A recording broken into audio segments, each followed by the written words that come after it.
আমাদের তরুণ ছাত্র জনতা, তাদের মধ্যে ছাত্র আছে, শ্রমিক আছে, কৃষক আছে, এমনি অন্যান্য যুবকেরা আছেন, তারা জীবন দিয়ে সেই উপনিবেশের শৃঙ্খল থেকে বাংলাদেশকে মুক্ত করেছেন। কিন্তু দুর্ভাগ্যবশত আজ আবার দেখতে পাচ্ছি যে ভারতীয় সাম্রাজ্যবাদ বাংলাদেশের উপর আবার নতুন করে থাবা বসাতে চাচ্ছে। এবং আরো দুর্ভাগ্যজনক, যদি আজকে তারিখটি আমরা চিন্তা করি বা এই মাসটি চিন্তা করি, আজকে 26শে মে, এই মে মাসের 5 তারিখে 2013 সালে কি হয়েছিল? গণহত্যা হয়েছিল।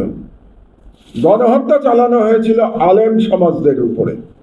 সেই মে মাসে এখন রাজনীতিবিদরা আবার আমাদেরকে মৌলবাদীর তকমা দিচ্ছেন। গতকালই একটি বড় দলের খুবই সিনিয়র রাজনীতিবিদের কণ্ঠে আমরা শুনতে পেলাম সেই মৌলবাদের তকমা। তার মানে কি? এবং আবার তারা কি বাংলাদেশের মুসলমানদের, যারা 90% মুসলমান সংখ্যাগরিষ্ঠ, তাদেরকে তারা মৌলবাদী আখ্যা দিয়ে তারা কি আবার বাঙালি মুসলমানদের উপরে হাসিনার মতো জুলুম চালাতে চাচ্ছেন?